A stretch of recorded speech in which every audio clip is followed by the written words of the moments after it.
Hey everybody, and I'm Uncle Endor here, and welcome to another episode of Monster Month with Ben 10, Race Against Time.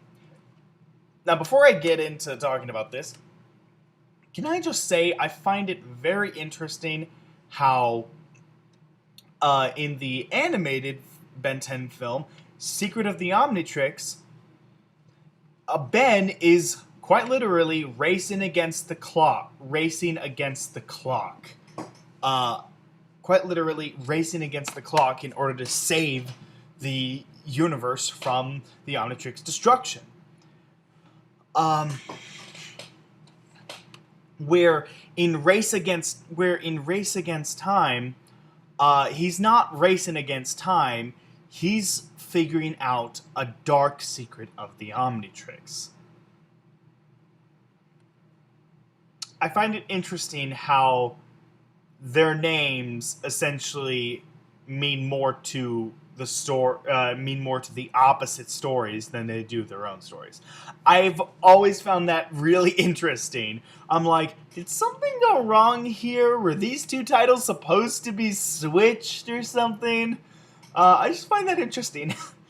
I just find that really interesting how Race Against Time is more fitting for the Secrets of the Omnitrix movie, and the title Secrets of the Omnitrix is The Secret of the Omnitrix is more fitting for this movie.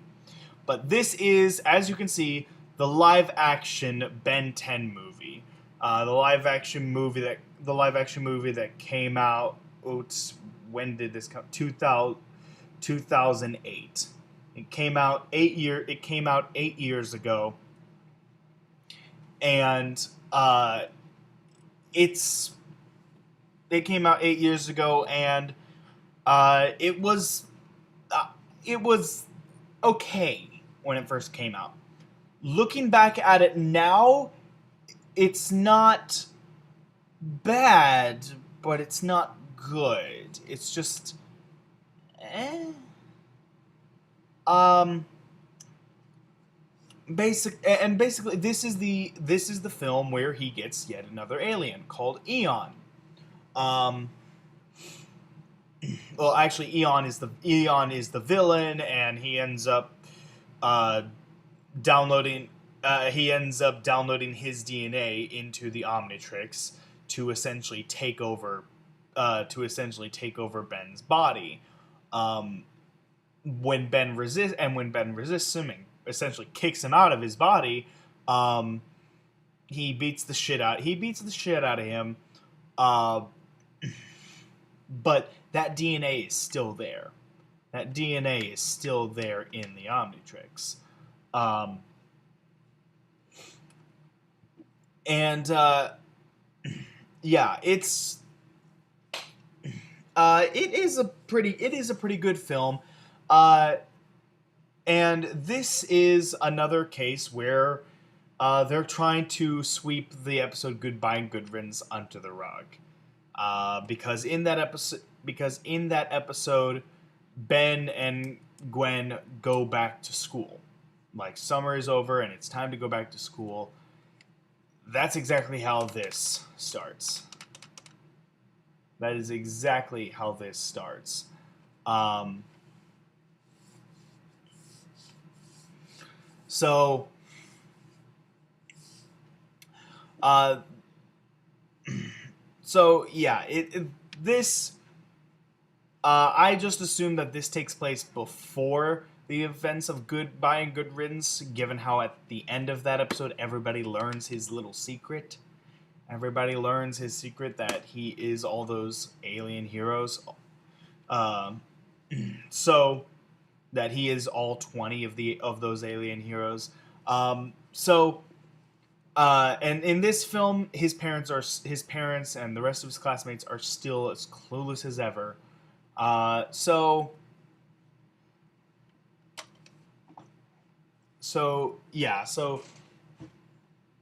I personally still kind of like this movie, simply for the nostalgia factor, honestly. The CG animation isn't that bad for Diamond Head or Gray Matter, Diamond Head and Gray Matter, they actually look good. They actually have context to them, and they actually look more real than a lot of CG characters we have today. These Gray Matter and Diamond Head actually look more real in this film, in a film that came out 8 years ago, than any CG character coming out today. Like that's sad. With that said, though, Wild Mutt and Heat Blast, you can definitely tell the effects for those aged. Oh man, those are bad. I don't know what happened there. I don't know why Wild Mutt and Heat Blast came out looking so horribly fake, while Gray Matter and Diamond Head somehow managed to look real.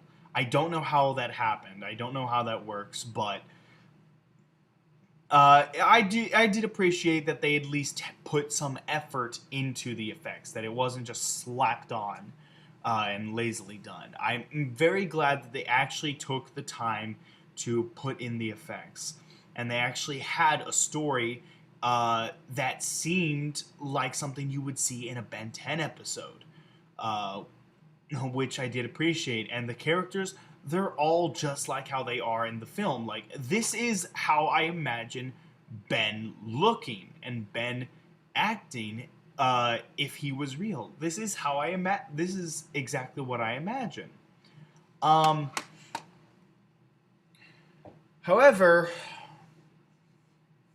apparently in this film, either Gwen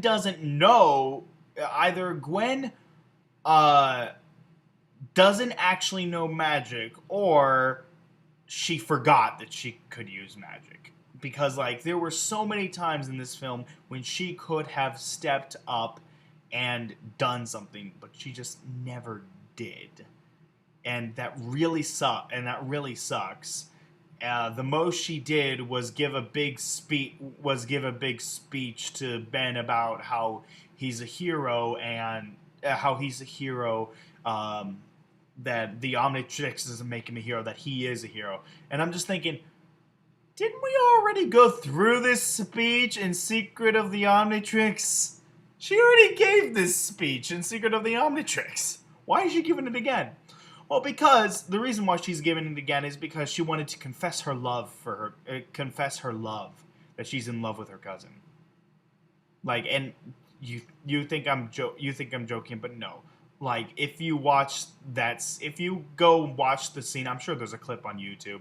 But if you go and watch that clip of that speech she gives, the music, the lighting, the way she looks at him, the way she's talking to him, it's not the kind... You can tell from every single aspect, every single angle that you look at it.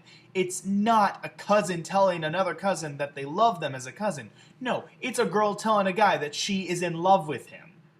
And once again, we see another perfect example of it's so difficult to not want to see these two together, because their chemistry is perfect. Their chemistry is flawless. I love seeing these two together, and it makes me want to actually see them together. And then I remember they're cousins. I can't be thinking that. They're cousins. That's wrong. That's gross. It is so difficult to not want to see these two together, because that's just how good their chemistry is.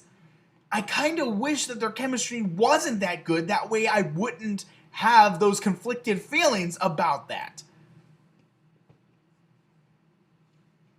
But then again, part of what makes the show so great is that the characters do have amazing chemistry. The characters automatically have amazing chemistry from the start. So, like, it's... I don't know, it's just... But this film, it's okay. Would I recommend people watch it? Maybe once.